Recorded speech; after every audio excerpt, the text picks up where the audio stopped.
Hi, I'm Mimi Geerges.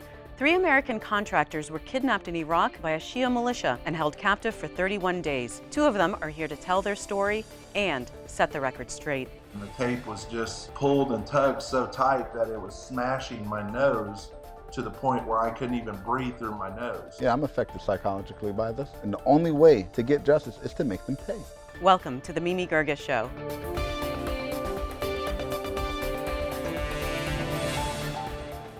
It had been almost 6 years since an American had been kidnapped in Iraq. On January 15, 2016, in Baghdad, 3 American contractors, Waiel, El-Maadawy, Amr Mohammed, and Russell Frost, were taken by gunmen. They were beaten and tortured, then released after 31 days. Their captors, though, were Shia militiamen, aligned with the Iraqi government, who is our ally. To deflect blame, Iraqi government officials put out misinformation about who they were and what they were doing. Waiel and Russell joined me in the studio by Skype to tell their story. Gentlemen, welcome. Thank you. So, Waiel, I want to start with you. What exactly were you guys doing in Iraq as contractors? We were contracted to a company called Blue Light, which was a subcontractor to General Dynamics. And we were there to train the Iraqi Special Forces on the SATMO contract. SATMO stands for Special Assistance Training Management Organization. That organization is who foreign countries come to for any foreign arms sales. When they purchase weapons from them, it also comes with training and maintenance, and we were part of that package. So you were a contractor to the Department of Defense? Correct. Now, we've spent millions of dollars training Iraqi soldiers, and they still seem incompetent. Well, that isn't because of the training, I can tell you that. On the U.S. side, we've done everything correct. The U.S. is spending the money, they're funding the training. As a matter of fact, the guys on our team are professional soldiers. These guys trained other American special forces and special forces units around the world. The problem is the Iraqis, and it isn't all of them, but a lot of the young training cadets that we get, these kids are doing it for the money. They get an additional $1,500 a month to join special forces. So these kids aren't professional soldiers. A lot of them, they could have been cooks, sandwich makers, janitors. That's not a professional soldier. So let's talk about the day that you were taken. Yes, ma'am. The 3 of you go into this guy's apartment to talk to him about working with you. Correct. Now, we didn't go just directly to the apartment when we left the compound. We went and had lunch with him. But while we were at lunch, of course, because we're out in a restaurant in public, we didn't want to talk about, working in a base with Americans or any of that stuff because of OPSEC. You don't know who's listening. So when we were finished with lunch, he invited us to his home for a cup of tea. We really didn't want to go, but he insisted. We went and to that's his home. allowed? You can go to people's apartments and Yes, stuff? we could. Nothing said that we couldn't. I mean, we go out into the city regularly to purchase furniture and other just items that we need, miscellaneous things like pens and paper, notepads, stuff like that. So. And all 3 of you were armed? Correct, we were.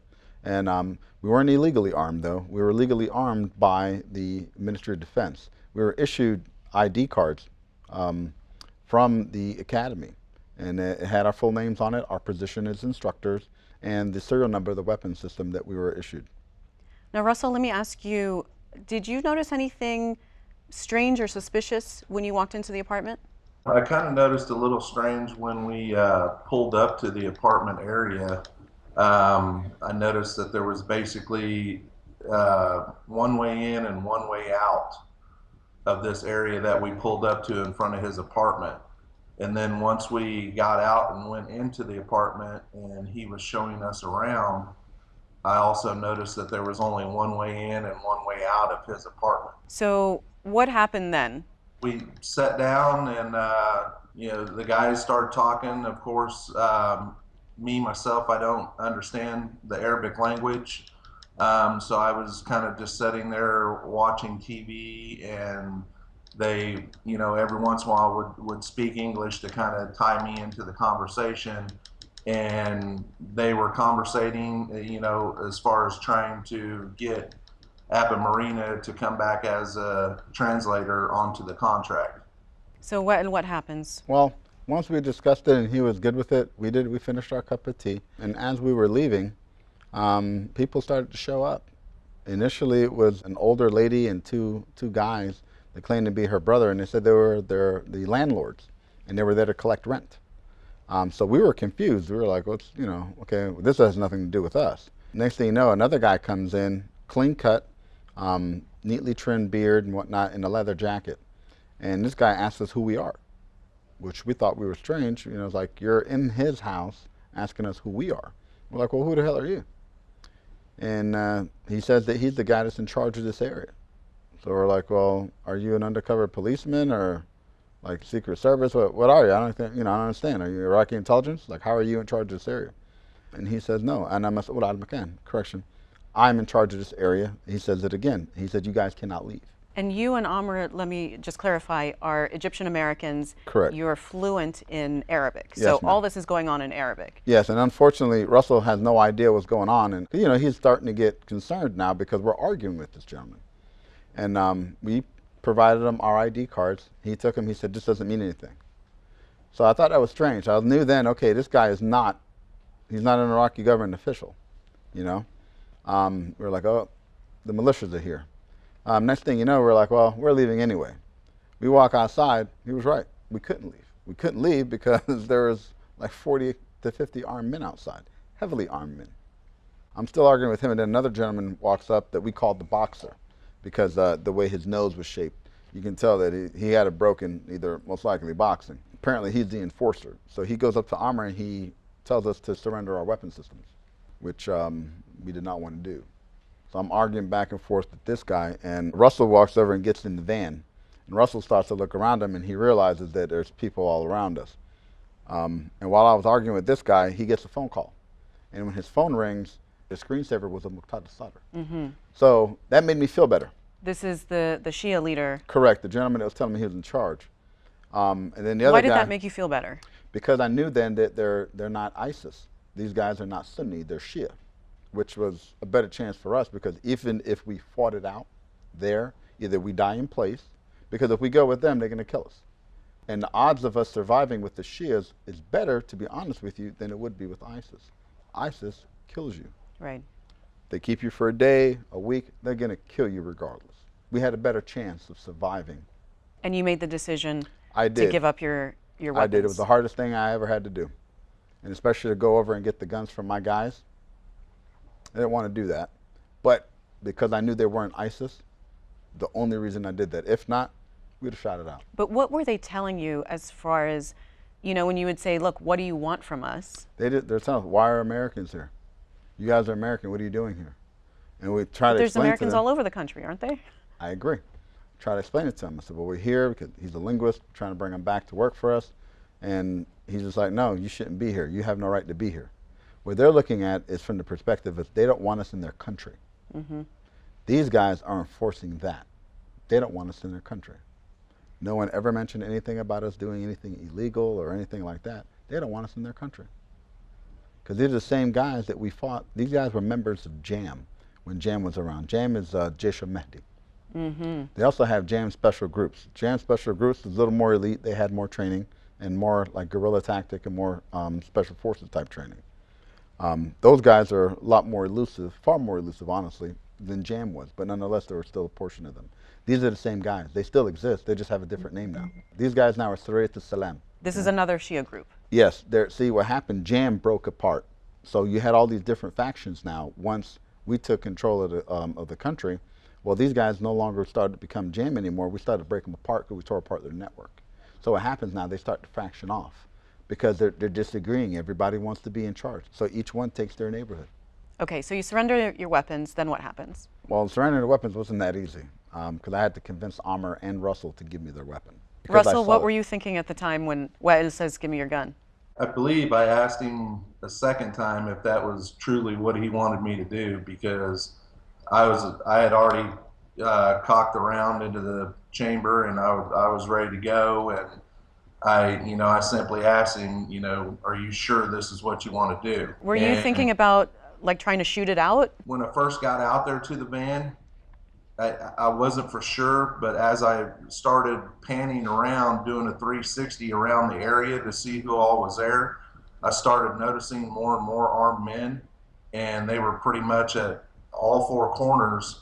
So at that time, I knew there was no way we were going to shoot our way out of there and get out alive. Now, do they throw you in the back of a van and take you away, or what did they do? Well, once we gave up our weapons, they put us into our own van, and more guys piled in. and they drove us to another location a couple blocks away where we met the emir. So the guy that's over the guy that was talking to me initially. Okay. And initially what they told us was, we'll go there, they'll ask him some questions, and if he's satisfied, we'll be released. And then we can go back to the base. That's not what happened. We got there, and again, once we got there, we were certain that these guys were Shia Militia because they have a huge picture of Muqtada Sadr. And Muqtada Sadr, he's the head Shia clerk in Iraq, funded, trained by Iran. Made me feel better because at least I know that we're not with ISIS. We're not going to die immediately. We have a chance to get out. This gentleman asks us a bunch of questions. We answer everything. We tell him who we are, what we're doing, and this is where he accuses us of being in a brothel. Abu Marino with us. I say, he's right here. You're telling me that we're in a brothel. He's right here. This is his home. But I remember during the war, when I was there contracting, I was on the international police mission with DynCorp. That's actually a State Department mission. Anywhere Americans went, the Shia Iraqis would consider it a brothel. So if it was American soldiers, or we were there as part of an international police force, and we were trained Iraqi police. We'd go into a home, raid, make some arrests. Oh, this house is a brothel, because they're trying to portray, of course, part of their propaganda that Americans are filthy. Yeah. That's the whole game. So what happens after you talk to that guy? He tells us that we have to go to another location and talk to somebody else and answer some more questions. They take us to the third location, which we believe was in Sadr City somewhere. And when we got there, that's when things got real. They were no longer just talking to us and so friendly. That's when they started becoming a little heavy-handed. So. Russell, what happened at that point? I remember watching, going into this building, and the first thing I seen was the big mural of Sadr. And they took Waiel, and they had several big guys there. I mean, they were even bigger than me. And next thing I know, they come over and they grab Waiel and they lead him across the room there, and they basically kick his knees out and make him go to the floor on his knees. And I stood there and watched, and they started handcuffing him, and they were being very rough with him and everything else. And then they picked up like an old dirty rag off the floor and threw it across his eyes. Well, I stood there, and then another guy took like a 2-inch clear Scotch tape, like a packing tape you would use for boxes, and just started wrapping it around this rag and around Waiel's, his eyes and his head. And he was just tugging and pulling on this tape as tight as he could. And next thing I know, 2 big guys grabbed me and basically did the same thing. And I went down to my knees, and they couldn't get the handcuffs around me, so they went and got the big, like law enforcement zip ties and put them on me, and basically did the same thing. They threw a rag over my eyes, and next thing, here comes the tape. They started wrapping the tape, and the tape was just pulled and tugged so tight that it was smashing my nose to the point where I couldn't even breathe through my nose. And Waiel heard me, and he kind of, said to me real quickly, Russell, concentrate on your breathing. And that's what I tried to do. So when they started interrogating you, what were they asking you? What did they want to know? Initially, they asked my name. See, now, there was a couple of different interrogations. This was the first one at that location. And this is when, like I told you, everything got real, like Russell described. They blindfolded, they cuffed us and blindfolded us and all that. They asked me my name, and I told them my name. And I had the U.S. passport ID cards. So I didn't want to carry my own, my official passport. So I carried the passport card. I gave that to them, and they look at it like, what are you? I said, I'm an Egyptian of American descent. And he hit me. He's like, you're Egyptian. I said, I'm Egyptian of American descent. He hit me again. I said, fine, I'm Egyptian. But nonetheless, I have an American passport. I'm an American citizen. And he hit me again. He didn't care. So I realized it doesn't matter what you say, what you tell this guy. You're going to get hit. And then from there, they started asking us, after they had us cuffed or whatever, I realized that to them, they're only going to see me as an Egyptian, so we're not actually Americans in their eyes. which means that they can do anything they want to us, and they know that we're Sunni and they're Shia. So you know they still have that sectarian violence there. And At one point, you got an attitude with them because I did. They put a gun to your head, pulled the trigger. Now that wasn't then though. That happened. That started to happen when they had us at the factory, which was the final location they took us to, and they actually held us from that point. So they pull the trigger, nothing happens, and then you say, "Is there something wrong with your weapon, or can you not afford bullets?" Yeah, that didn't go over very well. That pissed them off. So they tuned me up for that. Why did you do that, though? I got annoyed. Besides, the only time I got any visitors when these guys would come over and either beat me or question me. So I'd get bored. What was a typical day like in captivity? You just had to go somewhere else in your mind. There's nothing to do. You're in a lot of pain. I'm in handcuffs, and the handcuffs are behind my back. And I'm kind of laying on my shoulder and my knee. And my knees are also in handcuffs. Not shackles, mind you. Handcuffs. So you're just in a lot of pain. And the only way that I could deal with the pain was to go somewhere else in my head. I would imagine being at home, doing the same thing I would do every day. Get up, have breakfast, watch a little TV, go have a meal, go to the gym. And I'd actually try to go through the motions in my head as if I'm actually doing it. And that's what would help me go past time. And I also kept track of time by the Adhan. The Adhan, to call the prayer, would happen. There's about 6 or 7 different mosques that surrounded the area that we were in. So every time the Adhan would go by, I would count every dawn. And that's how I would know how many days that we were going. Russell, what about you? What was your day like? I mean, I know that you guys weren't together most of the time, right? They kept you separate? Yes, they did. They were moving us, I would say, roughly about every 6 days or so. They were moving us to different locations, and I'm assuming that's because they felt like they couldn't secure these locations that they were holding us in, you know, because they knew sooner or later somebody was going to be out there looking for us. A normal day, just like Waiel was saying, was to me the same thing, because the fact that I didn't know Arabic and I couldn't get a lot out of Ebba Marina for him to translate to me, you know, what they were saying or anything else.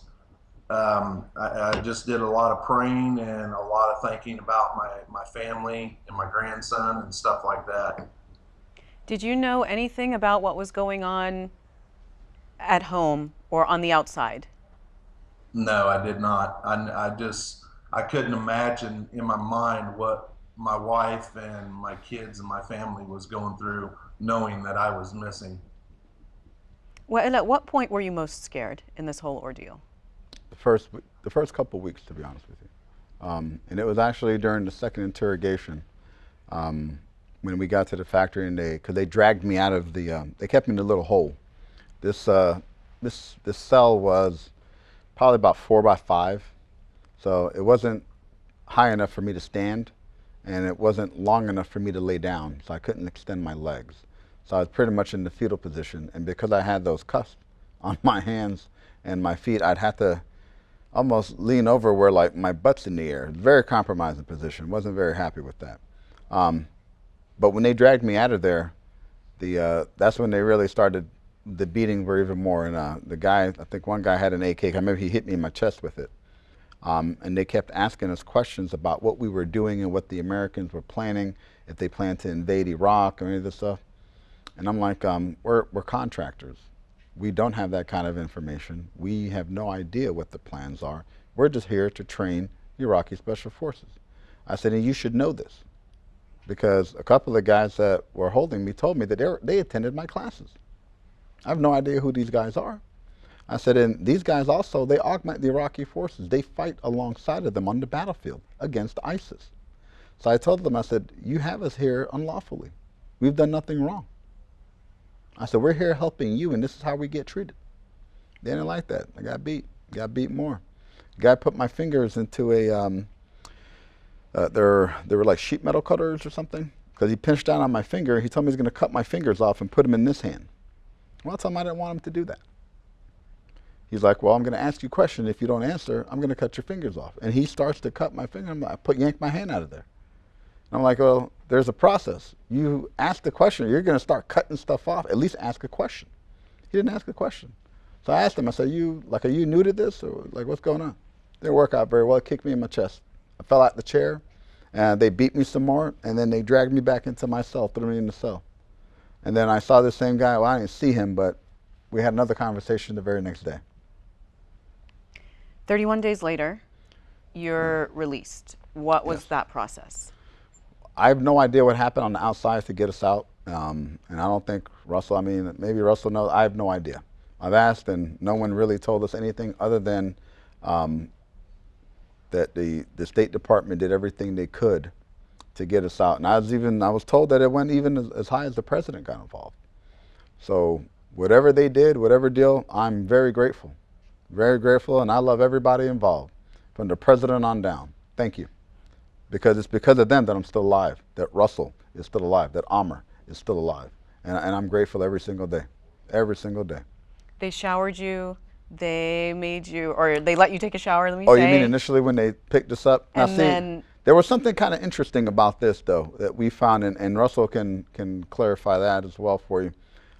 When they did tell us that we're going to be released, the Iraqis did, they brought a barber over that, gave us haircuts, and they forced us to make videos.